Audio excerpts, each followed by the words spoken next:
What's up, Mets fans? Welcome back to another Mets Hot Stove right here on the channels and on X.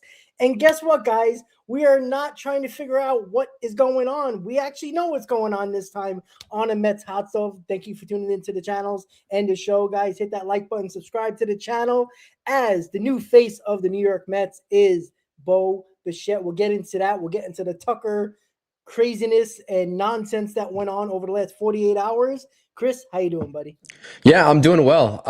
Yesterday was kind of gloomy with the whole Tucker situation, and now, not 24 hours after the fact, we have a strong pivot point for David Stearns and the New York Mets, and a deal that is well within the parameters that they wanted to operate within, especially with the short-term deal in the years. And we'll get into that here in just a second, but clearly this is a move that is supposed to kickstart a flurry of moves given the holes that are still present on this roster. I really love this addition for the New York Mets, but there needs to be more things coming, especially on the trade market for presumably pitching. We'll get into that here in just a second as well. But you know what, Rob? This was a great way to start the day. I'll say that. We both did streams, and I'm satisfied. I'm pretty happy with this.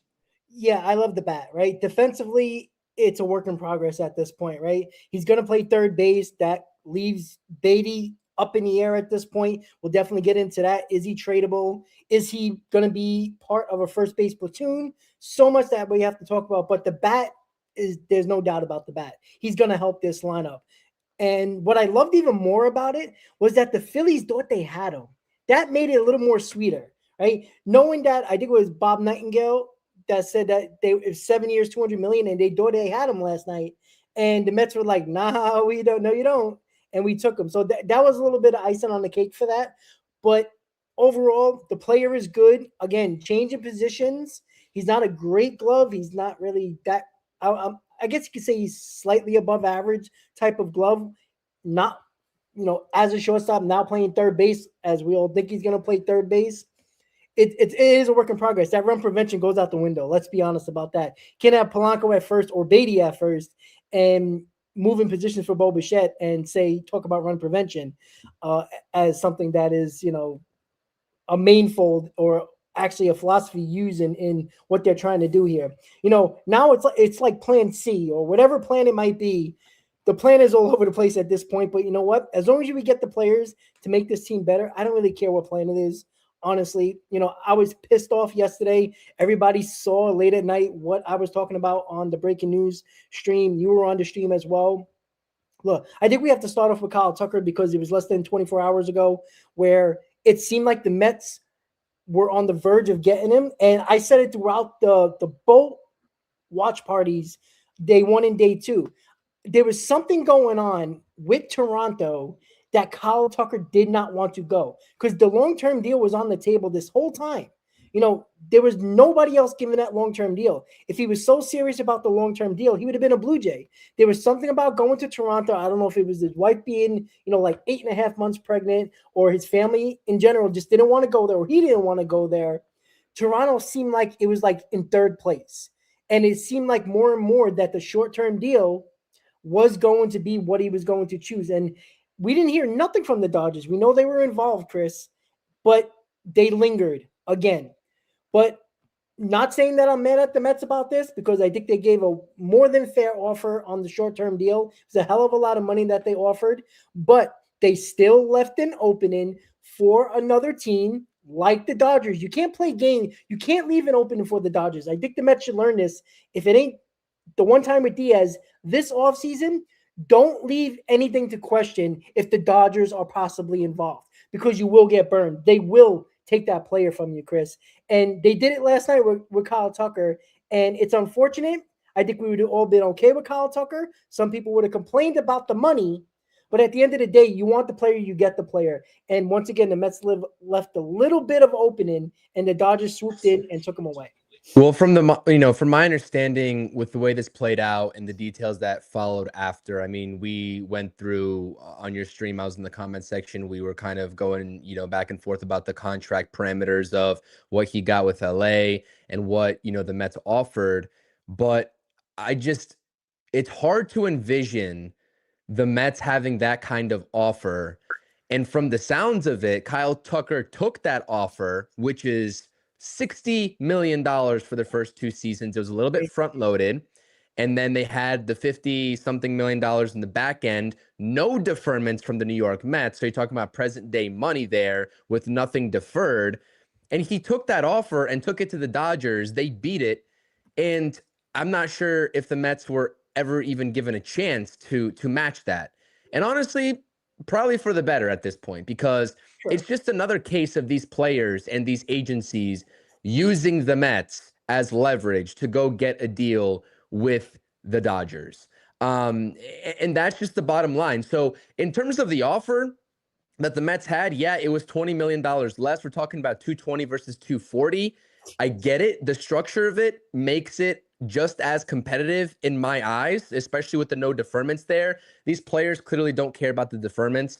But we were very honest with everybody saying that the situation there in LA is just night and day different, better, especially for the type of player and presumably what we know about Kyle Tucker, the type of person that he is, a little bit more laid back and doesn't really want all the eyes on him, which would have been the case alongside Juan Soto. And now he gets to blend into a lineup that has Ohtani, Betts, Freeman, etc. And so that's just something that you can't help. But with the Mets offering what they did, that showed everybody that they were truly serious about that. And the fact that Kyle Tucker used that to go to LA and they beat it out and they didn't even get a chance to counter offer. I'm not sure if David Stearns and Steve Cohen would have matched that offer, but let's just say they do. In the event that they offered the same exact deal, do we really still think Kyle Tucker was coming to Queens? The answer to that is probably absolutely not. So yeah, the Dodgers did lurk. They lurked and preyed on the New York Mets, and the same thing with the Toronto Blue Jays.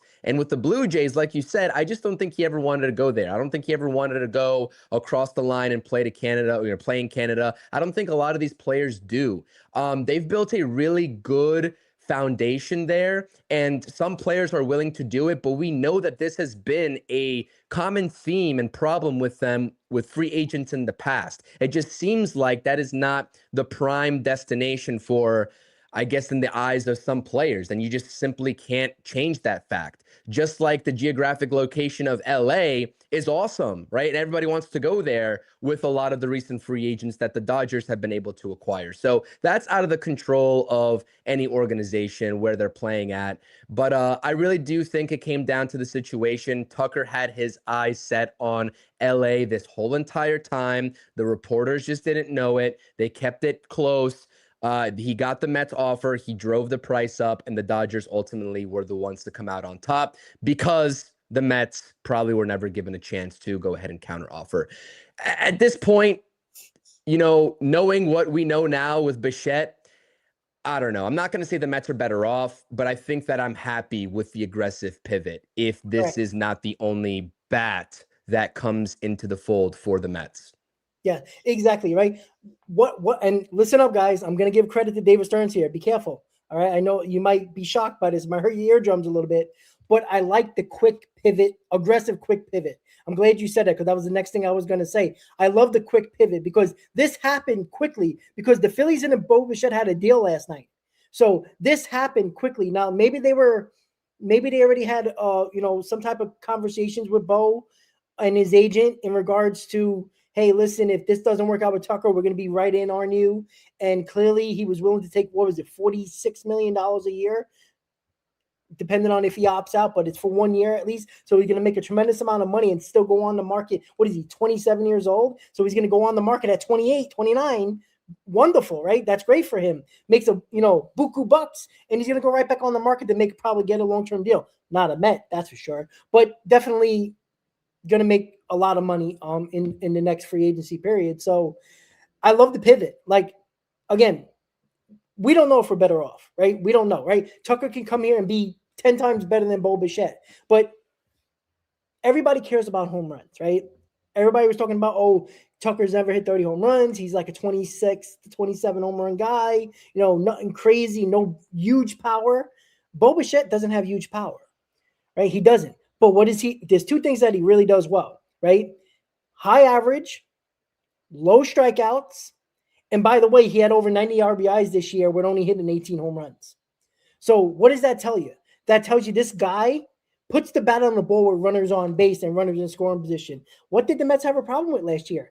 Putting the ball in play with runners on base, especially with runners in scoring position. So you have him and Jorge Polanco, who aren't high strikeout guys. That balances out a lineup where you're going to get Juan Soto, who doesn't strike out a 10. I know last year he did, but he usually doesn't strike out a lot. And it kind of balances out the Lindor high strikeouts. And we'll figure out what the rest of the lineup's going to be. Obviously, it's still yet to be determined. But with this Bo Bichette signing, I was a little confused at first. I love the sign-in. I love the pivot. But what did everybody think about? Another fucking infielder, right? That was what we all thought about. We're like, wait a second here. And then everybody started to go, oh, Beatty's gone. Vientos is gone. This guy's gone. They're making a big trade. I think it has to happen at this point now. Now, I'm not saying they have to trade Beatty. They can move Beatty over to first base, as I said in the opening. They can move Beatty to first base. Honestly, Beatty has the frame of a first baseman because he's lanky and tall. I think he can be fine. He's already moved multiple positions already. I think he can do it. But are the Mets thinking that? Is Beatty part of every deal possible that a team wants for a starting pitcher? Because I think Framber Valdez is out, by the way, only because with Bo Bichette qualifying offer, I think they lose a second and a fifth round pick for qualifying with the draft with the compensation picks. I don't think they're going to lose. I think it's a 3 and a 4 or something like that. It's another 2 picks if they sign Framber Valdez. So I don't think they're going to get Framber Valdez. But don't they get something back in return for Edwin Diaz going to LA? Did the Mets give him a qualifying offer? Yeah. Then they probably do. I don't know what they got back. I'm assuming it's kind of similar because it depends on what bracket the free agent is, right? Whatever, what tier they are. I think they probably got a 2 and a 4 as well. So maybe this kind of balances it out and they didn't technically lose anything except for wherever they're obviously the Dodgers are picking a little bit later than us, but wherever the position is, technically this Bo Bichette signing with the compensation picks kind of balances it out, I guess. So yeah, could they get Framber Valdez? I mean, they can do anything they want, but where is the next move going to be? Because even if you put Beatty at first base and Polanco's your everyday DH, that blocks Vientos. Here we go with Mauricio and Acuna on the bench again. That does not work. I don't think these guys are bench players at all. At all. I don't think Mauricio is a guy that can sit on the bench for 2 days and then come up 2 days later and say, here you go, play. Same thing with Acuna. Same thing with Vientos. These guys need to play every day. And they're not going to do that here at this moment. Right now, there's no room for any of these 3 guys. I'm not saying to trade all 3 of them. Maybe they're more confident in Vientos coming off the bench with a big bat, playing sporadically than Mauricio and Acuna. But there's got to be a trade, Chris. It makes no sense if they don't trade some of these guys to bring in somebody. I don't know if it's going to be for a starting pitcher, but maybe it is an outfielder. Is it, if they don't go after Cody Bellinger, maybe they go after a Duran or Luis Robert or something like that. But they still got holes in the outfield at this point. So what do you think they do at this point? I know we talked about it briefly before we came on, but what do you think they do? Because they have to move some infield. Yeah, I think that you have to go ahead and make a trade for starting pitching. I think that is probably the number one priority. I wouldn't put it past them if Framber is still, open to taking that short-term deal. And if the Mets really just don't care about, losing what you lose out on and getting the second QO player this offseason, because the Dodgers just did it with Diaz and Tucker. And according to our guy, Tony Metro, he released a crazy good short clip talking about how no team has ever done that. And of course, the Dodgers go ahead and do it. But could the Mets follow that up at this point and do it themselves and get 2 QO players this offseason? It's not usually within their MO to do that. So maybe I would be shocked even if they get some of that compensation back from losing Edwin Diaz. But we'll see, because, with Ranger Suarez off the table and needing to dip into your prospect pool, that, makes things so much harder. But I think we both were under the assumption that there was going to be at least one trade for a starter at any point this offseason. So, and before we even talk about that, I actually sent you something on X in DMs about Keith Rad and what he tweeted about these hitters that the Mets have acquired this offseason, and Bo Bichette being the latest one with career numbers with runners in scoring position. Do you see that graphic? Oh, I can't hear you. You're on mute. Sorry about that. Sorry about that. I was driving, so I saw you post message me, but I didn't see it. Yeah. So you look at and if you guys don't follow Keith Rad, make sure to go follow him over on X. He gives the career numbers of runners in scoring position of Bichette, Polanco, and Simeon versus that of, I think, Pete, Jeff McNeil, and was it Nimmo was the third guy. And it's a, quite a drastic difference. And what do we spend all of 2025 complaining about on our streams and people in our comments? Like, what was the common theme with this offense? It was failure after failure after failure with runners in scoring position. So I understand that they're not household names. I mean, Bichette he's a star. Let's make no mistake about that with his bat. But Polanco and Simeon aren't really, household names, I would think, at this point of their career, but they know how to hit the ball with runners in scoring position. And that is going to play very well for this lineup moving forward in 2026. So, and other things to like about Bo Bichette, the clutch numbers, I said it in my stream earlier. If you missed that, go check it out.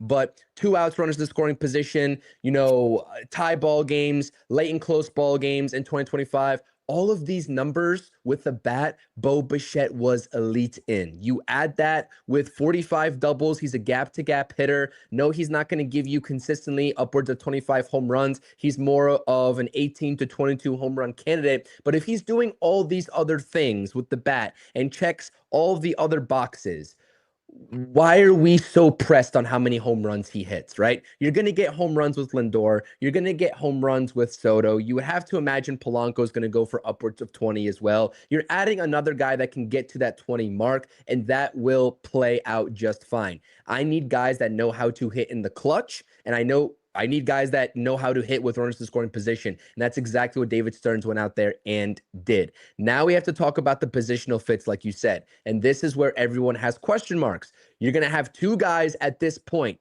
unless something drastic happens and they go out there and get a first baseman. Because I've been talking about Yandy Diaz. A lot of people have been talking about Yandy Diaz or somebody else that we're just not thinking of right now. Unless they go ahead and do that and make Polanco a DH, you are going to have a corner infield of two players that have never played at that respective position on the diamond. But you also will have a gold glove double play duo up the middle in Simeon and Lindor. You'll have good defense guaranteed with Benj and Tyrone Taylor in center field. And if Benj is your left fielder, so be it. That's good defensively. We just don't know what we're going to get offensively. And that's where this signing of Bo Bichette, a lot of people have been talking about. I like it hands down. A lot of people are saying this is a panic move for them, though, because of that run prevention aspect that David Stearns has been preaching. Sure, like if you want to go that far, but the Mets did what they had to do here. Let's make no mistake about it. They did what they had to do, and they did what we've been complaining about all off season and reaching into their wallets and getting a guy that really they've been eyeing all along. They had the preference in Kyle Tucker, but as Will Salmon reported just a couple of minutes ago, they established this connection with Bichette all the way back in the GM meetings of the offseason. So back in late November. And they had him on their minds with other preferences first and foremost. They let the markets play out. And the best part about this is that the Phillies were willing to give him a long-term 7-year deal. And that is the funniest thing about it. You go on social media, every Phillies fan was like, this is awesome because Tucker was supposed to go to the Mets and now we're getting Bo. And it was a parade in Philly in the offseason. And this is hilarious because Bo signed for 3 years instead of the 7-year deal and the long-term deal that he presumably wanted. And also the contract structure of this Bo Bichette deal is kind of interesting because you have opt-outs after the first and second year. But I do think the Mets can go ahead and bypass. I'm not sure if they need Bo's approval. This is where I get kind of iffy on this. But if they make it $47 million per year instead of 42, I think they can bypass the opt-out from the team's perspective. I have to do a little bit more digging into that, but Heyman mentioned there's some sort of $5 million buyout of the opt-out, and I'm assuming what he means by that is if the Mets want to pay him $5 million more, he'll get paid $47 million, and then he won't opt out. I just don't know if that's his choice or the team's choice. So, they can void it like with Soto's deal by adding $5 million. Okay, so if that's the case, like Zach is saying, that means the Mets hold the power, whether this is a 1-year deal, a 2-year deal, or a full 3-year deal, if I'm not mistaken. So, which changes the ball game. It changes everything about this deal. That means they really have to trade an infielder then, because it's not a whole 1-year deal situation if the Mets have control over the opt-out. Because So they have to at this point, because you're sitting everybody on the bench at this point. Like if Jorge Polanco is going to be a first baseman, Beatty, Vientos, Acuna, and Mauricio all on the bench. Like that's not me being an ass. This is just reality at this point. So listen, I love that, because what it does, it protects them with the comp picks that they just gave up, even though it kind of balanced out with the Diaz situation with the Dodgers. So again, I haven't. I looked at my phone probably like 3 times today when I went live in the car and when I saw the Bo Bichette contract. But I haven't looked at I was driving all day today, so it was just all over the place. So I really haven't been on my phone that much today, so I couldn't really get the details. But that's a great detail to know, right? I'm thinking about a 1-year deal situation here, and you bring this up. It's like, oh, so it looks even better. Fuck the Phillies, and we took them away, and now we can have these 3 years, which is great because you got him in his prime at 27 years old. Yeah. This is the best part, because you don't have to rely. I know everybody wants to talk about these prospects or former prospects that are on the major league level now. You don't have to worry about them being what we think they can be. It's not even just a backup plan anymore. This guy's a part of your core for at least the next 3 years. And that's important, because Lindor, Soto, Bichette, that is a nasty 1, 2, 3. I mean, wherever they're going to be placed in the lineup, I would assume they would be 1, 2, 3 in this lineup. I think so, as of right now, at least. And then, okay, you could put Polanco 4th, maybe Simeon 5th, or you put Simeon 2nd, like a lot of people did in the lineup when we got Simeon. Here's the thing: you already got a 1 through 5. The Mets didn't have 1 through 5 last year; it had 1 through 4. And already, how many times have we spoken about? It doesn't matter what the end results are when it comes to stats for all these players, because 1 through 4, we probably had the one best 1 through 4 in baseball when it came to overall numbers. We were hitting balls all over the place. The home runs were crazy for this 1 through 4 team last year. But it's when you hit them, and when did you get those hits? Not the home runs, but hits with runners on base and clutch with runners in scoring position. You just gave the numbers. Like, these guys can be better without hitting more home runs. Like I just said, 18 home runs, 92 or 94 RBIs. That's a lot of bat on ball. And having over a 300 average, that's even better. Like, this is what we didn't have. We had guys who were 250 hitters, occasionally 260, but career-wise, mostly 250, 255 hitters. You got guys that are 275, 280, 300 hitters. That's a huge difference when it comes to Polanco and at least Bo Bichette. That is a huge difference. Like, it's a 30 to 40 point average difference with Nimmo and Alonso. Like, that's a huge gap. And yeah, the home runs might make people excited, but hit a fucking base hit with somebody on base. You know what I'm saying? With somebody on second base. Sack, slide, something. Put in the bat on the ball. And I think I saw a stat with Bo Bichette and Jorge Polanco. They had like 172 strikeouts between the both of them with 1,000 at-bats, when Pete Alonso and Nimmo had like 270 something. It was a crazy number. Like, it was a huge difference. I don't know where I saw that, but I saw that right when I was walking into my house to see what the hell's going on. That's a huge gap. Like, those less strikeouts mean they're putting the ball in play somewhere. And again, we know what happens in baseball when you put the ball in play. Shit happens. When you strike out, nothing happens. So look, it's an upgrade. It's just a matter of what they're going to do next, I think, is going to make this move even better. Because if you trade for a starting pitcher, a top line starter, Peralta, Skubal, name your pitcher. That's a top line starter. Removing some of this infield that you would have to get rid of, along with probably maybe one of the prospect pitchers, it helps the process of looking at this team and saying, okay, this team can be a playoff team. This team can be better than a playoff team with Nolan McLean and, let's say, Freddie Peralta leading the rotation. I think that's what we're looking at, right? 48 hours ago, we're like, Jesus Christ, like this team's a 75-win team at best with a shitty rotation. We still got the shitty rotation and we still got holes, but it's looking a little bit more brighter because it looks like the Mets are trying to bring in proven talent. And we'll see if they continue to add to that proven talent.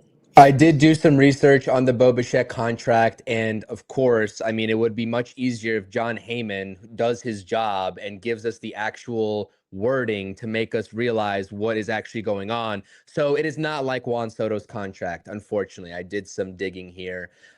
He will get paid an additional $5 million from the Mets if he does opt out. The Mets have no control over that or not, which is a weird stipulation to put in a contract. I'm not sure why the Mets would do that.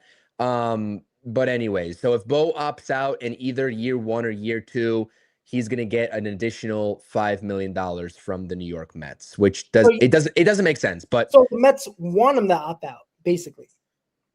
Well, then they would have to pay $5 million on top of that.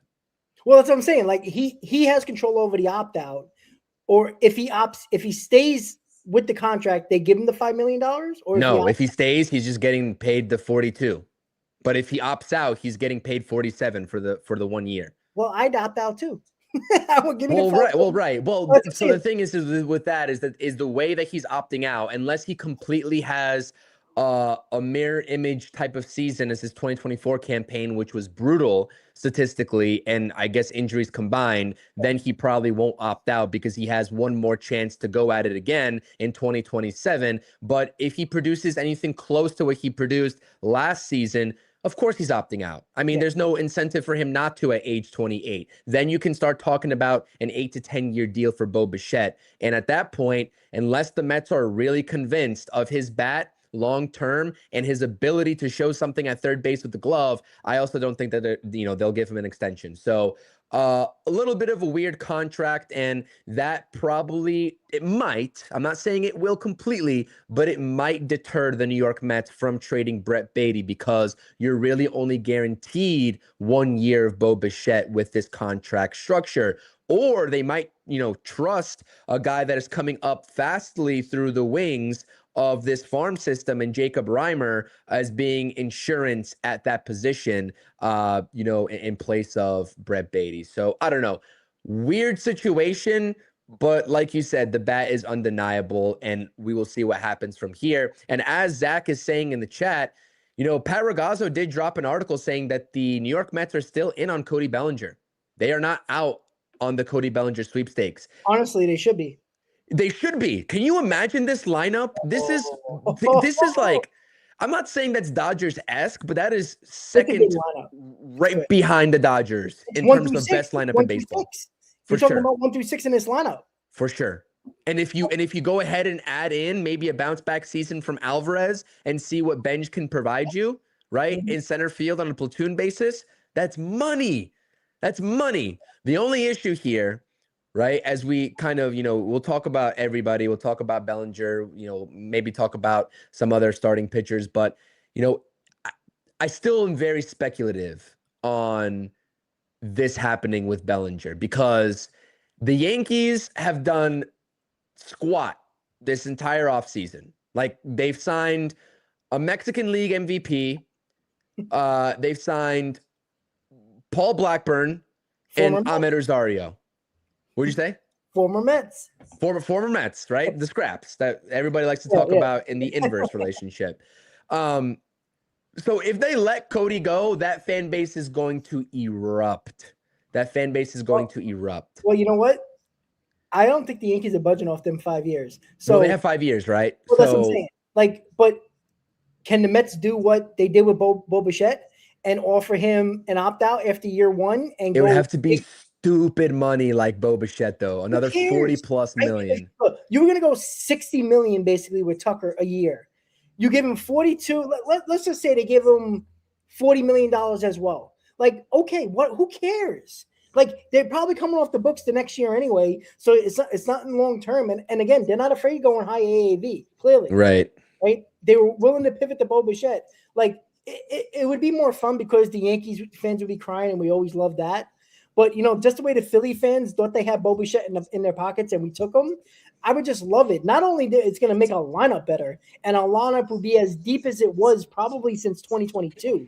Let's Yeah. be honest about that. Like, that's a big deal. Like, you have how many guys can hit 20 home runs easily in this lineup with Cody Bellinger?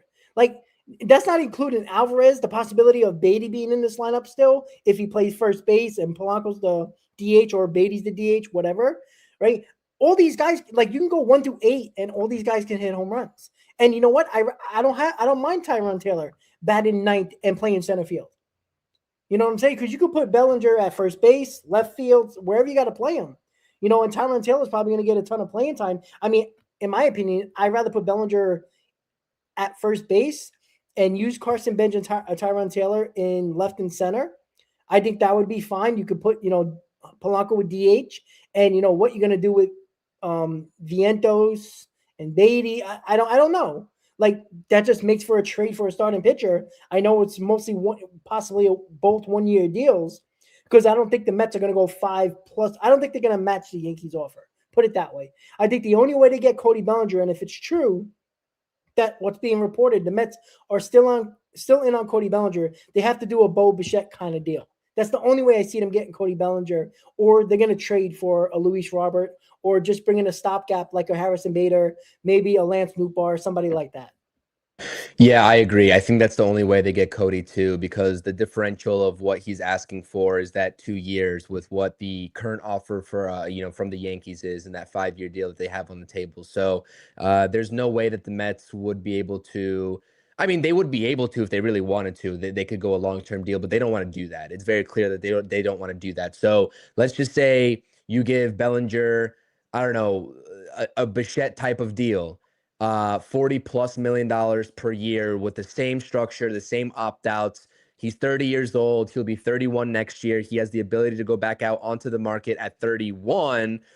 Yeah, I mean, I can definitely see it. I mean, I can definitely see that happening, and that's the only way that it will happen. But now you have another desperate, hungry, pissed off team in the Toronto Blue Jays that are probably also going to be offering a pretty hefty bag. And they're going to be whatever their offer was for Tucker.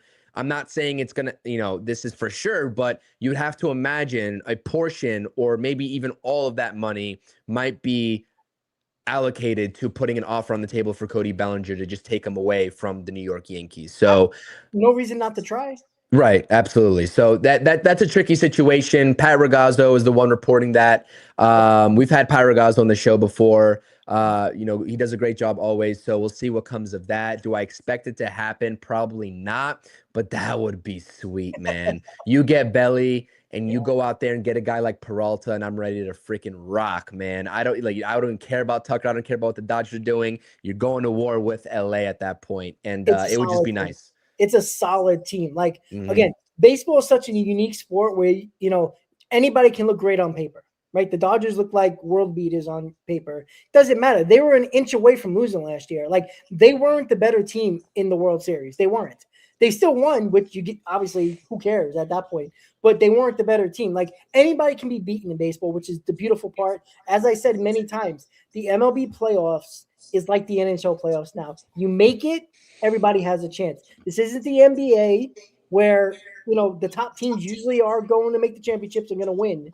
The NFL, it's kind of wide open this year, but it's usually the best teams that are usually the ones that are going to make it to the end, to the Super Bowl, and that's just how it goes.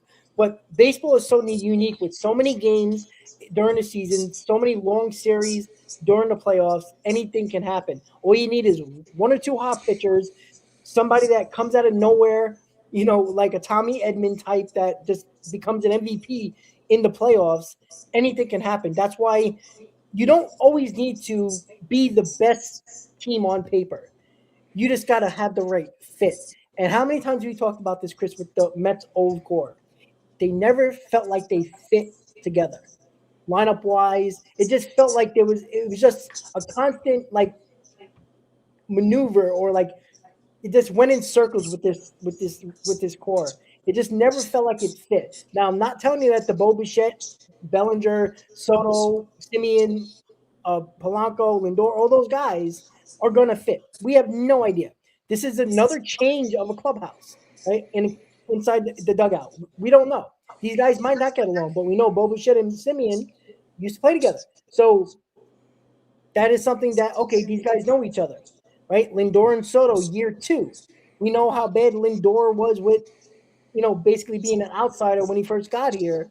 But he kind of like, I know we heard a lot of things about him, but, maybe Soto and Lindor maybe have that rapport together this year. Like, there's a lot of things that are going on, but it's a totally different clubhouse. It really is. So it's just a matter of, you know, I know we're going ahead of ourselves here when it comes to Bellinger, but I mean, everything's on the table at this point. The Mets are willing to spend money, right? They already spent $160 million this offseason, even though it hasn't felt like it prior to Bo Bichette. I think they spent $111 million prior to the Bo Bichette sign-in.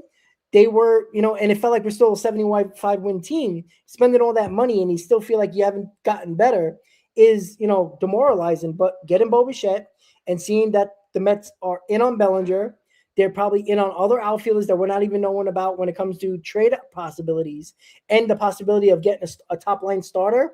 I mean, this team can look a lot different 2 weeks from now. Yeah, I mean, it can even look a lot different even without Bellinger too. It's just Sure. probably the top name on the market, but there's other trade options out there, probably not as good unless you're talking about and revisiting the conversation of Byron Buxton, which I don't even want to open that can of worms, but we were talking about that earlier this offseason, depending on what the Twins have in store.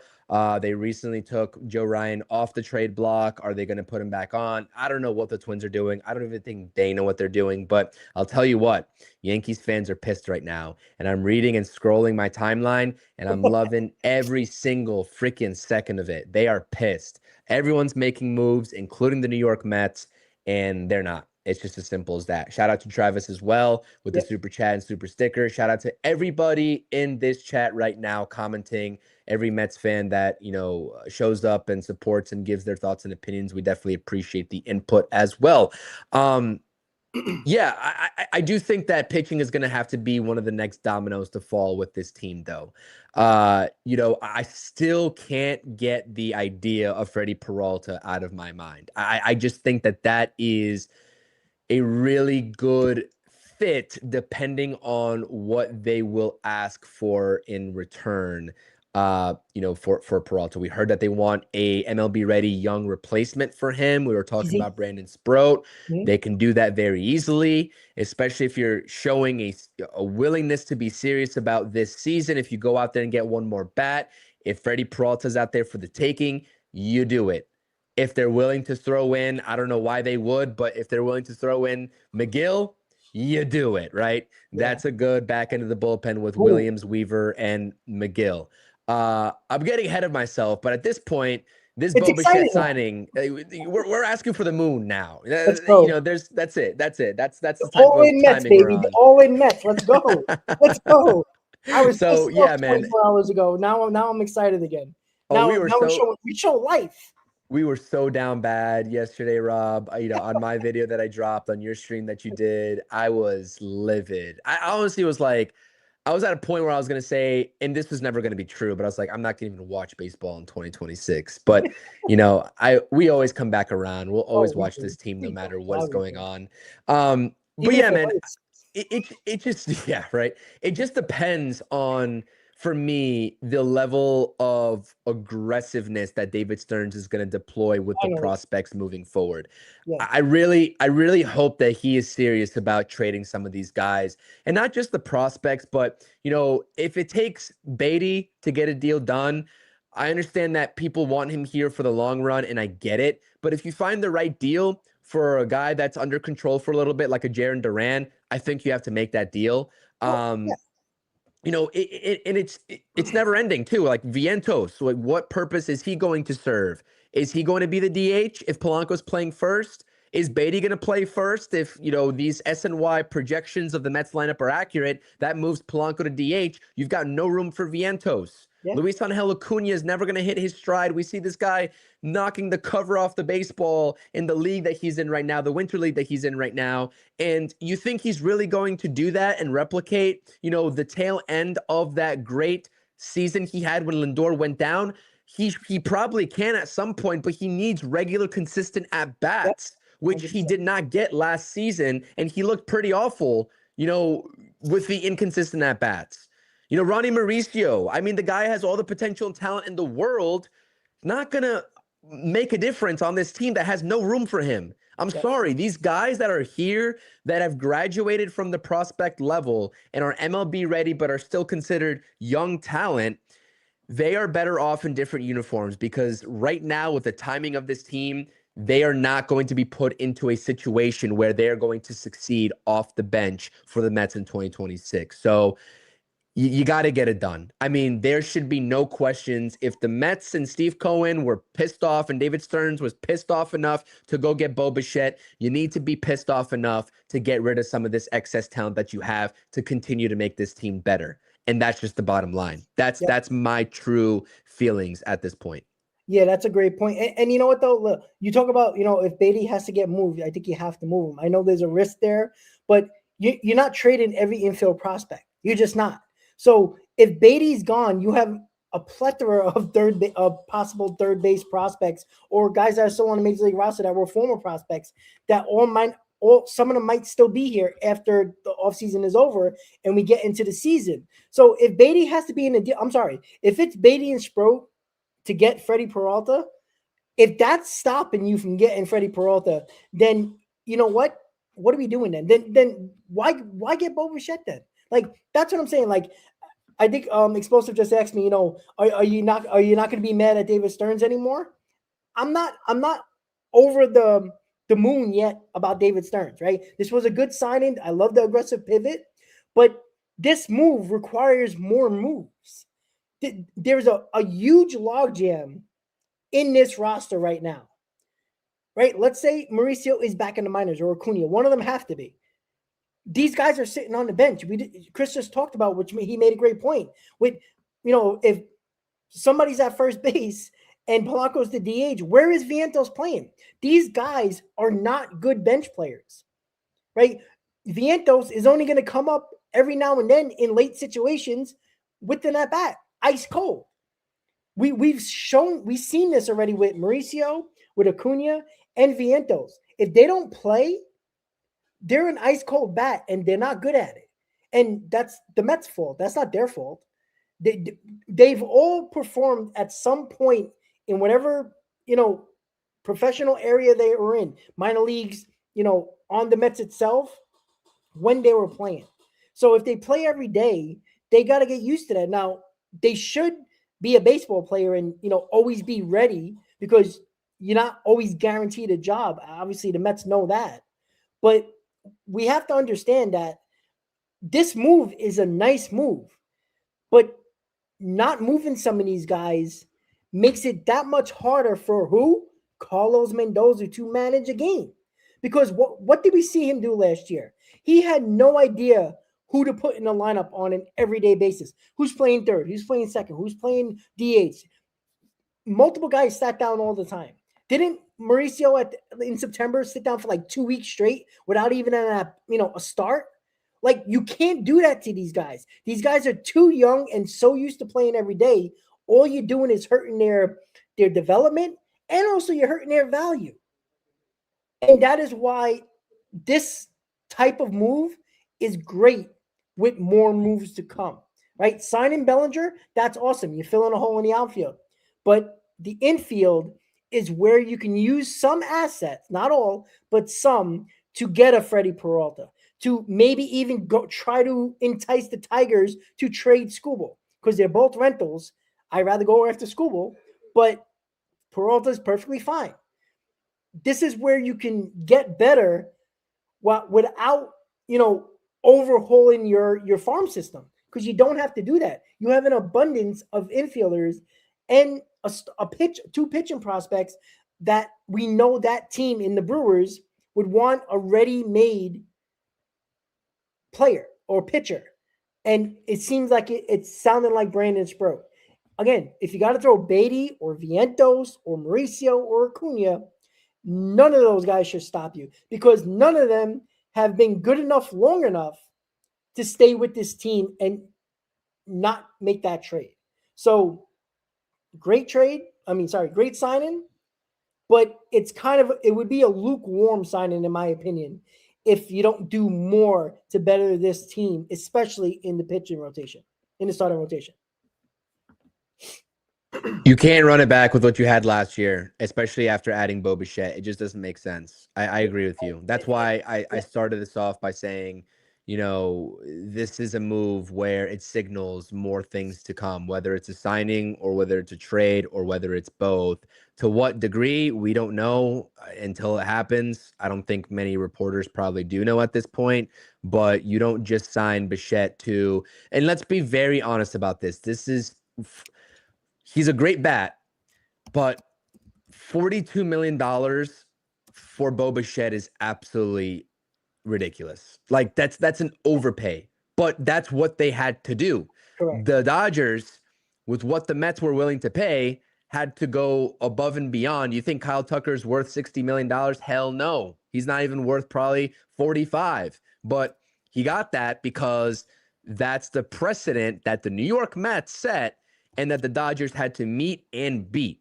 And so that's the case here with Bo Bichette. These teams are doing what they need to do, whether it's right or wrong, whether they're worth this or not, whatever, they're doing what they need to do.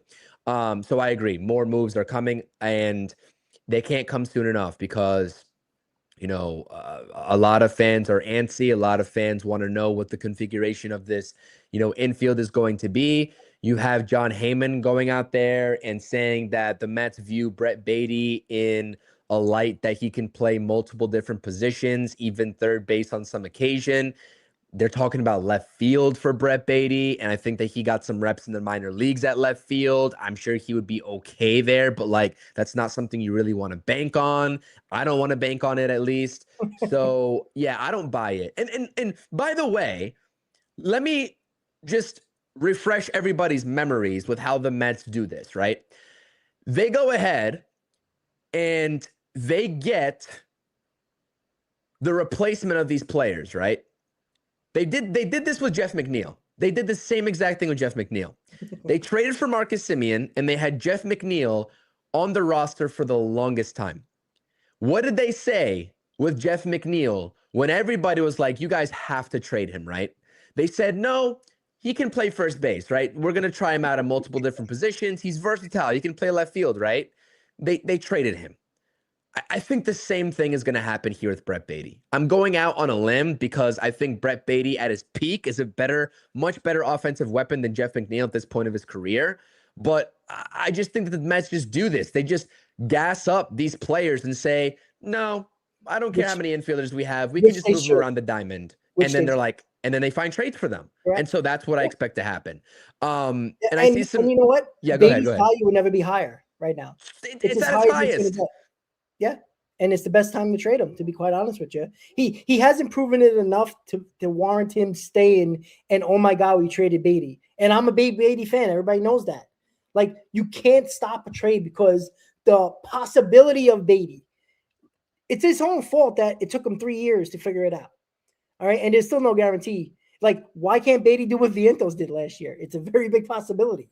I'm not risking that. I'm not. You have your infield already. You really do.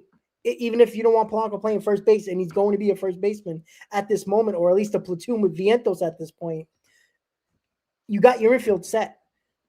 Like, that's it. Like, Baty, Vientos, Mauricio Acuna, every one of these guys need to be put in a deal somehow, at least one or two of them, to alleviate the balance on this roster, at least when it comes to the infielders. And it can still get you a player that you desperately need. And it is a little concerning, though, even though there's players on the market, that it's January 16th. We're a month away from pitchers and catchers, and this rotation is the same.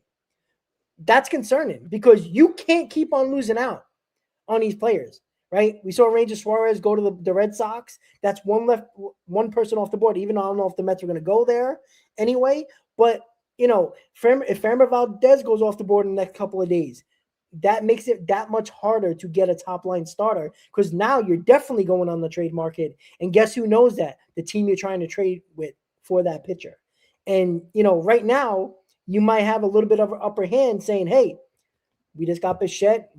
Every one of our prospect infielders or former prospect infielders are available. Pick one and we'll give you Sprout along with that. And maybe if they can throw in talent, Trevor McGill, great. Do you want another lower level prospect? Hell yeah. Let's go. Let's get it done. Let's solidify this rotation and this bullpen. And now we're talking about a solid bullpen, a top two solid, I would say probably a pretty good rotation, and the lineup that a lot of people can have holes, opinions on, but just because they're not what people with all the home runs that everybody was talking about with Nimmo, Alonso, and all that stuff, it's still a lot of guys that can hit 20 to 25 home runs easily, and it lengthens the lineup, and that's more important than just 1 through 4 hitting a ton of home runs.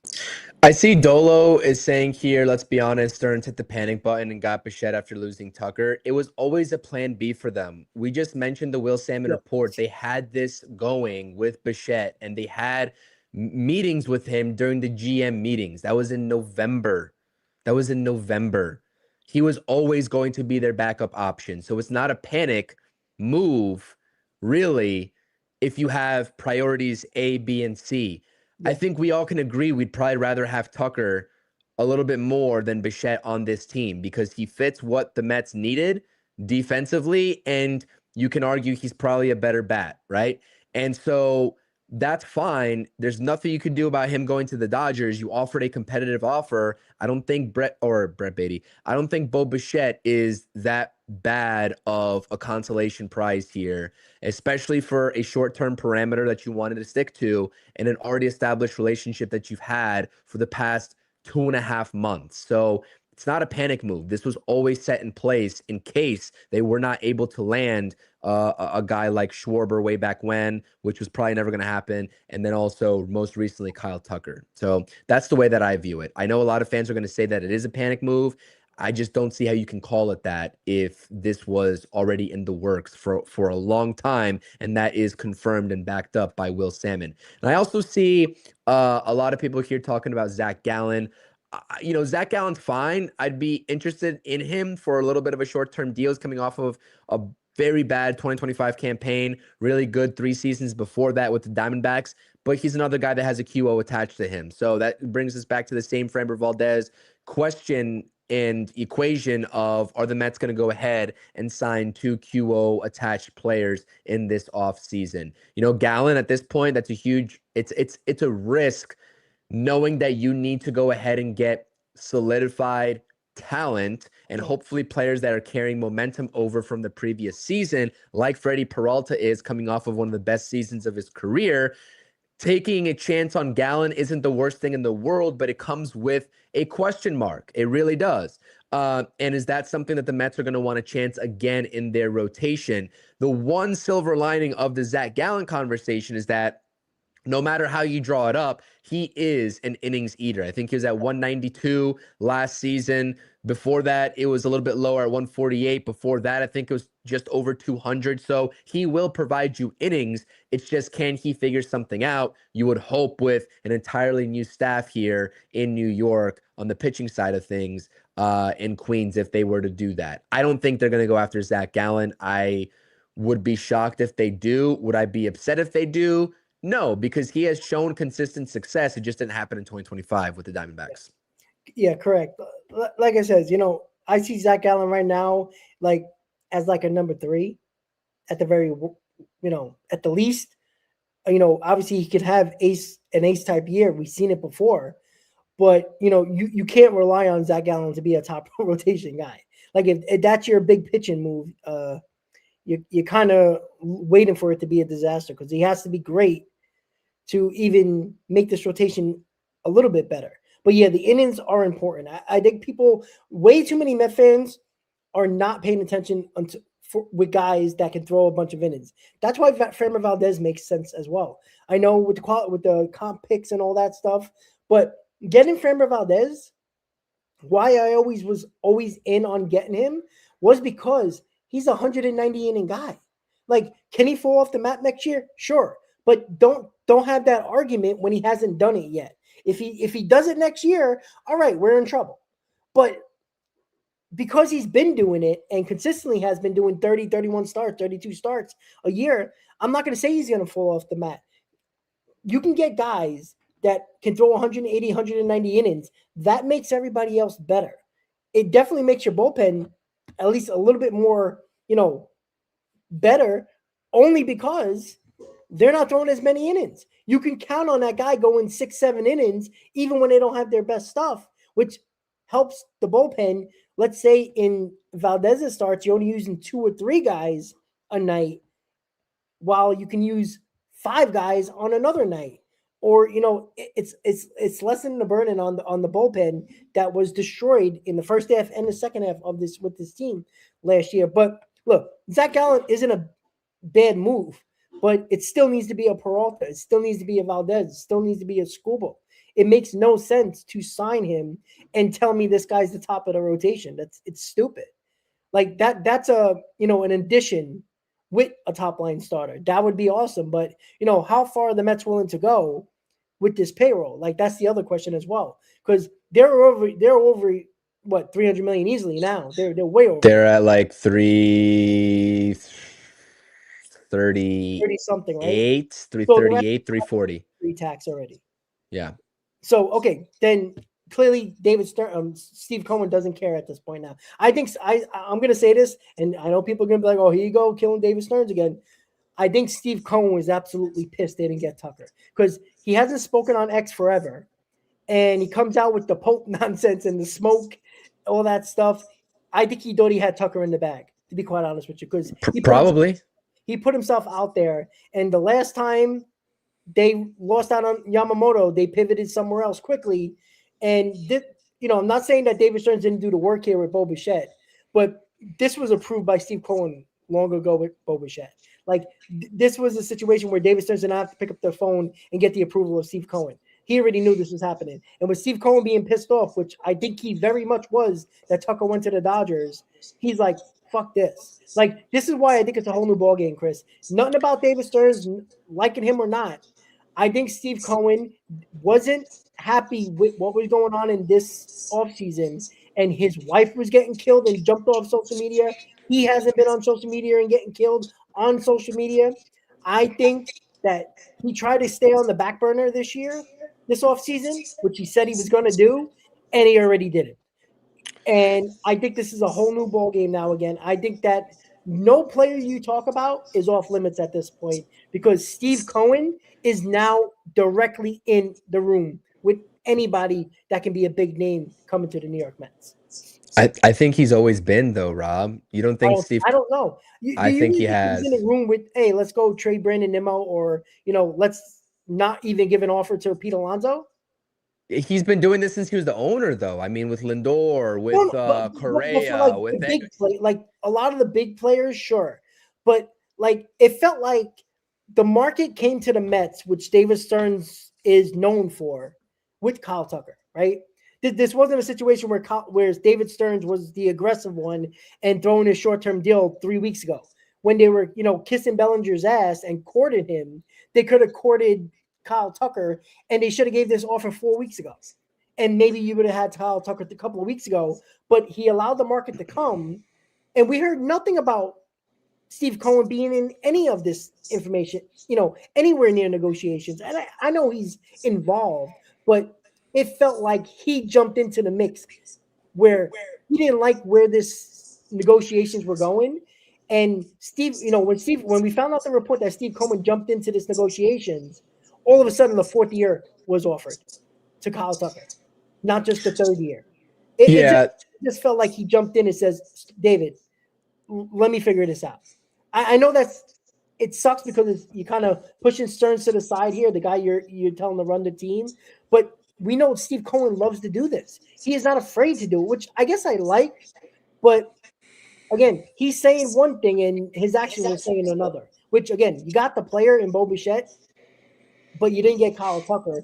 And I think Steve Cohen jumped in when he didn't like where the Tucker movement was going, because it didn't seem like the 3-year deal was going to even be a thought that Kyle Tucker was going to take it. It seemed like when Steve Cohen jumped in, the 4th year happened, the $20 million more of that total contract came in, and I mean, that's a theory. We don't know that for sure, sure. That's a theory for sure. I I like get that where you're theory. going with that. Listen, 3 years versus, the original 3-year deal that the Mets had that Jim Duquette said, and then all of a sudden a 4th year came about. That very well could have been Cohen. At the end of the day, this guy has the final say. But we did also hear a report of, I forgot who it was that said it. It was one of the major reporters that said, clearly this has been a very methodical approach from the Mets perspective this entire offseason.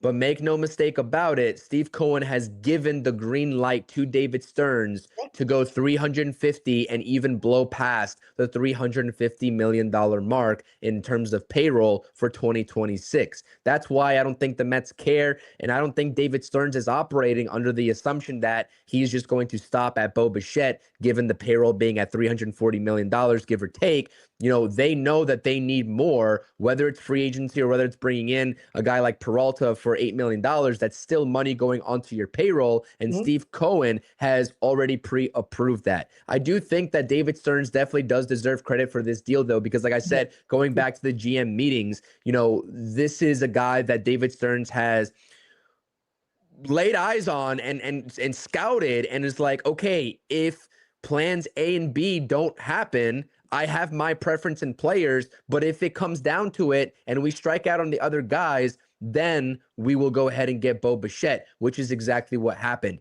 But, with what you're saying with Steve Cohen, I don't disagree. I mean, Steve Cohen definitely could have stepped in and said, hey, listen, we're at 3 years. The only way to make this at least competitive, with the Dodgers in the background, maybe, and even with the Blue Jays at that point, because who knows if the Mets even knew about the Dodgers, and their interest level, then maybe Cohen said, add the 4th year. That's perfectly fine. But at that point, what is his stopping point? If you thought that Steve Cohen fully took over those negotiations, you would have thought that he would have offered a 5th year for, I don't know, $300+ million. So I don't know. It's interesting. It's an interesting thought. I think these guys are still both working in tandem. I don't think, though, for a second that the actual structure of this roster right now and what has come to fruition of having Marcus Semien here, Polanco, Bo Bichette, I don't think that is Steve Cohen's doing. I don't think that's Steve Cohen's doing at all. So, yeah, it's interesting. At the end of the day, doesn't matter who's actually leading this. Just get the players. You just get the players, man. Who gives a shit? Just get the players, man. Yeah. That's it. But Wilfredo said it right here, and I'm going to put the comment up. Mets has a lot of trade bait with Mauricio Acuna, Vientos, Beatty, Sanger, Peterson, and prospects, 3 and beyond. Yeah, agree. But we've been talking about this the whole show, right?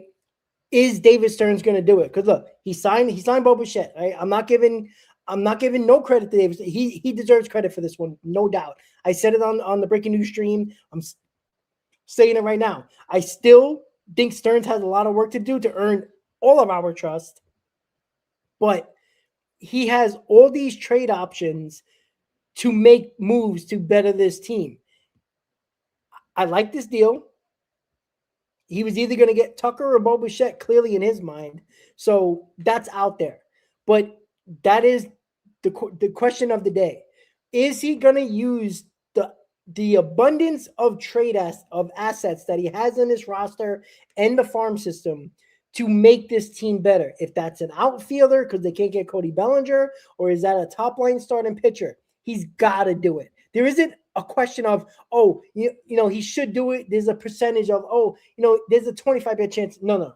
It needs to be 100%. He needs to be in the works right now. And I'm going to be right here today. It's 8 o'clock at night, after 8. We're past an hour already. I'm going to say this right now. You want to hear a positive David Stearns take? If he makes a big trade by trading prospects, he's done the 2 things I asked for him to gain my trust, is make a big signing. He did that. I don't care who's the give all the credit to. Don't care. Bo Bichette is here. David Stearns is getting credit for it, in my opinion. If he makes a big trade with finally moving prospects or abundance of infielders on this roster to get a starting pitcher or a top outfielder here, he's going to get all the credit in the world for me, because you know why? That means he is working on improving the team with proven players. That is what I've always cared about. I like proven talent more than prospects. I understand the way baseball is going now. You got to infuse prospects and younger players and controllable players. 100% agree. The Mets can still do that by adding players on this team. You don't have to throw all the young kids to the wolves and hope they perform. And if they don't perform, you're a 75-win team instead of being a 90-win team if they all perform. Like, that's a huge risk. The proven players have a better chance of having a better season for you overall because it's been proven. So, again, if David Stearns makes a trade, again, a big trade, it can be a starting pitcher, which I prefer at this point, or a top outfielder like a Duran. That's it. David Stearns earned my trust. Now, can he lose it quickly? Yeah, wait until the trade deadline. Then we'll have another conversation about that. But he can redeem himself with the disaster of the offseason that he had until this point. Like, this wasn't good. I'm not against breaking up the core. I was never against that, right? More people were than me. But you also got to replace that core with talent to at least have similar production or close to better production at this point. And so far, he has a little bit of my trust. A little bit. This was a great move. Aggressive pivot. He didn't wait 3 weeks to get Bo Bichette. That would have been like, all right, come on. Like, you clearly try to, this snail's pace when it came to trying to get this guy. But it was less than 24 hours. So there is no way I'm not giving David Stearns credit here, because this is a good move. But he's got more to do. And until he does that, he isn't on the Christmas list yet. He's on the naughty list still in my book. Rob, that's funny. I was just sitting there listening to that rant, and I just had to smile because I feel like that's what people come into these chats and Seriously, wanna. I get comments all the time. Hey, Rob, like last night when Tucker went to the Dodgers, I think I had a what the hell? I had a hot stove stream for today, this one. And somebody, I forgot who it was, but somebody commented, "Hey, I think you should get on right now because we want to see you rant." And I get email. I swear to God, Chris, I get emails all the time. Rob, I subscribed for your rants, and I'm like, that's nice, and I appreciate that, but I don't want to. All right, maybe positive rants, but I mean, are positive rants fun? I don't think so. I think the negativity sells in this country, in this world, let alone, right? It does. Like, let's be honest. When the Mets were going through a disaster and slowly choking last season, like, that's when we got the more views on our channels. Like, no joke. Like, it's the truth. But honestly, I would love to come up here, and I know Chris would, and I know everybody in the chat. We would love to be positive every single day. But last night, prior to the Tucker signing, there wasn't a lot of positivity with this team, and I got upset with some people saying, "Why are you always negative?" And I come back with it. Listen, when they give me positive results, you'll get positive attitude. You get a positive stream. This has been a positive stream, right? I mean, I throw negativity in there, of course, because of David Stearns, but it's a reality. Like, Chris, you're not going to lie to everybody, right? You're going to give your honest opinion if it's positive or negative. I will never lie to you guys and say, "Hey, I'm going to be positive just to be positive," when there's no positive results for this team. I want to be honest. Like, I think that's the whole point, is to be honest. If I'm going to lie to you guys, what's the hell the point of this channel or your channel or anybody's channel? Like, I give my feeling, if you like it or not. Like, that's your opinion. That's my opinion. But I'm just real with this. Like, I'm a diehard like everybody else. Sometimes I'm pissed off, or most of the time I'm pissed off. But I would like to be positive 100% of the time. But this team needs to deserve that positivity before we throw it out there, all willy-nilly. Yeah, no, and we both come on here and share our feelings. My rants are not even half as good as yours, so I'll give you that credit, and that's for sure. But I've been pretty honest about, this 2 to 3 year plan of what I think David Stearns could be thinking about, and I've been pretty frustrated too myself because it's been an off season, the majority of the off season where we just didn't know where this off season was leading to. We didn't know what the plan was, and the uncertainty factor definitely frustrated this fan base and it frustrated the hell out of me. So we're starting to see some things come into fruition and come into the fold and kind of getting a clearer picture, but it's not 100% clear even still with where the Mets are going to go now. And that's what we are all waiting in anticipation for. And hopefully it is going to be a good plan and even more good pivot points, because I think that this Bo Bichette deal is the start of something good to finish out this off season. It's crazy that we're talking about that right here on January 16th because there are still a lot of moves to make. The only other thing that I had for this stream Mhm. is we were talking about Zach Gallen, but another familiar face that is on the free agent market that is also an innings eater. And I have been, people have brought this up on our streams for quite some time now, and I do not want any part of this name, but I would understand if they went and did it under the assumption that they got a frontline starter. And that is also former Toronto Blue Jay, Chris Bassett. What do you think about Chris Bassett? I'm okay with it. I think he's a gamer. Like he doesn't have the best stuff, but he has like 27 pitchers. We all seen it, right? He's a guy that if you don't need him to be your number 2 or number 3 and he's in the back of your rotation, I think he'll be fine. Like I know what he said after the playoff game or even before the playoff game with the Mets that, it's hard to play in New York and all that stuff, and he showed like he was scared shitless. He was more important to that 2022 team than he would be in the 2016 if you get a top line starter here. You know what I'm saying? So he ain't going to be as important as he was in 2022 when he ended up being the most important guy during the season. And then he, shit the bed in the postseason. So I'd be okay with that. But like you said, I'd be okay with that if you get a top line starter. I'd rather have him than Kodai Senga, to be quite honest with you. Yeah, it's a tough one for me because I don't like how his Mets tenure ended. Yeah, of And, course. I get that he was being honest and I'm sure he has no hard feelings towards New York, but I just never got the sense that he liked New York in the first place. And he is like a middle of the rotation type of arm. He's been there before. He's a super veteran now. He's like 36 years old.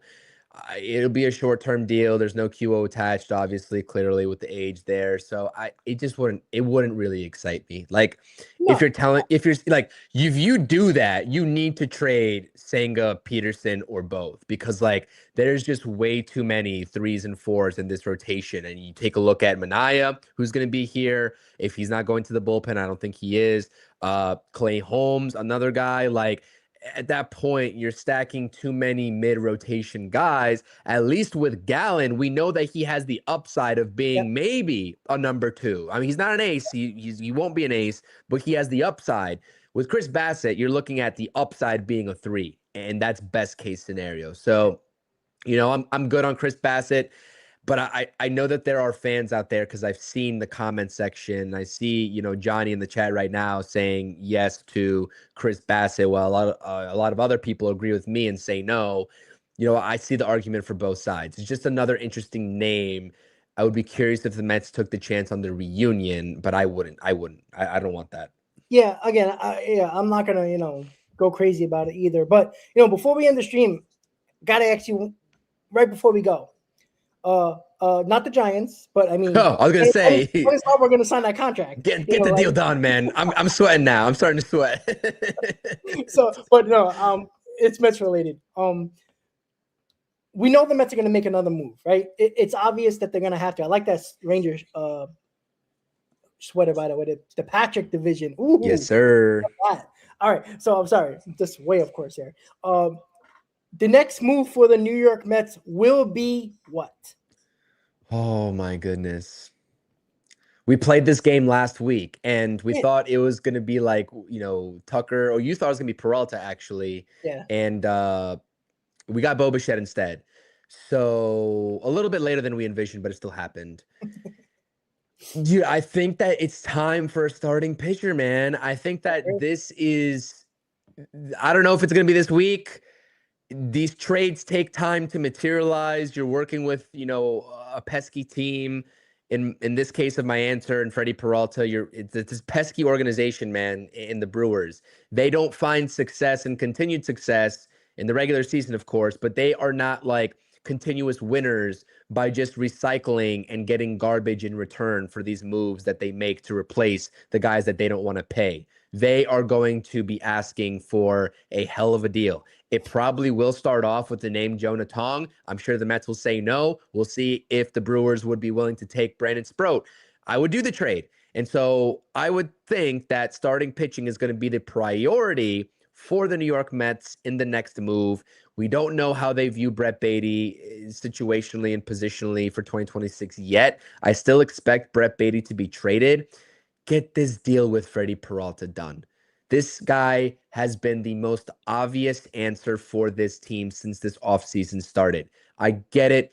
The inconsistencies of Freddie Peralta coupled with his playoff struggles, especially last season, they don't excite some people, and I get that. But barring anything unforeseen happening with Skubal this offseason, you really aren't going to come close to a better pitcher than Freddie Peralta. That is the plan B option. And you are going to give up a whole lot less when you are playing into still the 1 to 2 year plan that is these contracts that David Stearns has given out. And the same thing still applies for Bo Bichette with the opt-outs that he has. Freddie Peralta is a very cheap $8 million salary cap hit or payroll hit, whatever you want to say, and then also just the prospects that would go back in return. And by the way, there has been some rumors that Freddie Peralta would be open to an extension immediately. And that is the thing. You don't trade for Peralta without knowing that he is open to an extension. And if he is, you get that done. You make this deal, you trade for him, you get that done. And I don't think he's one of those guys that's going to hold out to next season, because why would he? He's coming off of a career year, ladies and gentlemen. The time to sign an extension is now for him. Yeah. And so that is, if you go into 2026, he risks an injury, he risks whatever, a down year. He's losing a lot of money and leaving a lot of money on the table. So he's going to want to cash in now. If he's open to an extension, get the job done, get Freddie Peralta. That's my final take there. Yeah, and obviously that would be an excellent move. The reason why I'm going to say this player is because I think it takes time for those trades to develop, like you said. But we all know Stearns has talked to these teams already. Obviously, he talked to the Brewers about Peralta. He talked to other teams about other starting pitchers. So, there might be some names already thrown out there already, and, that it can happen tomorrow, as quickly as the Bo Bichette signing happened. But I'm going to go Cody Bellinger. And the only reason why I said that is because reports are coming out that they're in on Cody Bellinger. And again, as I said earlier, I think Steve Cohen is not very happy with the Kyle Tucker situation. And I think with David Stearns being smart and aggressive with the Bo Bichette situation, I also think Steve Cohen had a part in that, saying, hey, let's fuck the Phillies in the process. I think he's pissed. And I think he's going to not spend stupidly, but he's going to find a way on a short-term deal to land Cody Bellinger. I think it's going to be a 3-year deal with an opt-out after the first year, $40 million per year for the Cody Bellinger sweepstakes. I think they're going to take him away from the Yankees, who are just hovering and waiting for somebody to sign a contract for them without them being aggressive. The Mets are going to take him away from the Yankees, back-to-back years, taking their outfielders away and making the fans even cry even more than they already have. Cody Bellinger will be a New York Met, and I do think a trade's going to happen with a starting pitcher, but I think that's going to take a little bit more time.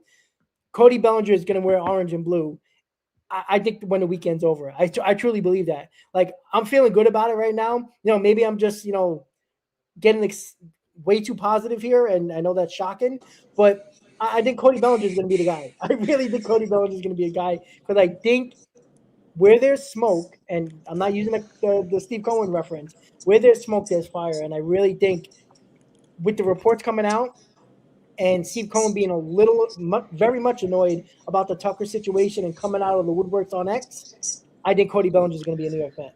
I think you're going to have to overpay for him. I can definitely see it happening Yeah. if he's willing to take a Bo Bichette-esque deal. You might even have to go to like $45 million a year for Cody Bellinger, maybe even plus. I don't think the Mets give a I shit. don't care. Yeah, I I don't don't think think they they care anymore. care. I don't Nope. think they care. I They really might, don't. they might have So, cared. They may have cared about a month ago. I think yeah. the chains are off, to be honest Yeah. with you. Yeah. So Yep. so make it happen. Give me Bellinger, give me Peralta, and I'm ready to rock. And maybe another mid-level starter.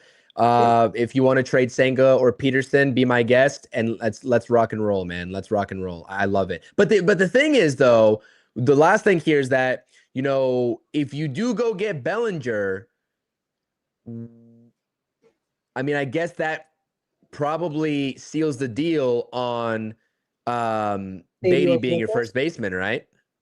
Yeah, Because but what do you do with Brett Beatty at that point? what would you do with Vientos? DH? I mean, you can No, DH. because if Beatty's your first baseman, Polanco's your DH, and Vientos is the odd man out. So I mean, someone's so that, and that's what I'm saying is that leaves that question also. If the Mets do somehow, I still think it's a long shot, but if they do somehow get Bellinger, the corresponding move to trade, Vientos or Beatty would probably have to happen. I don't think they're going to go into the season with one of those guys on the bench. It's just not feasible. Yeah. I mean, it depends on what they want to do with Bellinger if they get him, right? Is he going to play center field? Is he going to play left? Is he going to play first? Like, I think that helps out the situation where Bellinger gives a lot of options for the Mets, right? Because if you sign Bellinger, you might not, if they're serious about Beatty being a big utility guy or playing left field or first base, you could still do that with them and DH either, most likely Polanco, and then Vientos is trade bait at this point.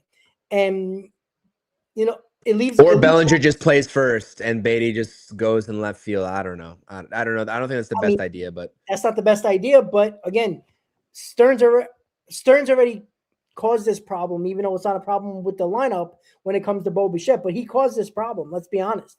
Signing Bo Bichette made this a lot more difficult to figure out at this point where these guys are going to play. So with that said, guys, thank you for tuning in to a Mets Hot Stove, where we actually talk about an actual big signing for the New York Mets as they sign Bo Bichette for a 3-year deal. They get a bat. They probably need one more. Who are they going to go get next? We'll wait to see, guys, on the next Hot Stove show. Hopefully we're talking about it, guys. Have a great night. Let's go Mets, and see you next time, guys. Have a good night. More moves. Let's go.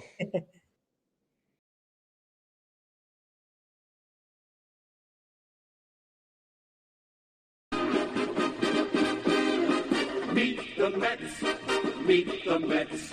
Step right up and greet the Mets. Bring your kiddies, bring your wife. Guaranteed to have the time of your life.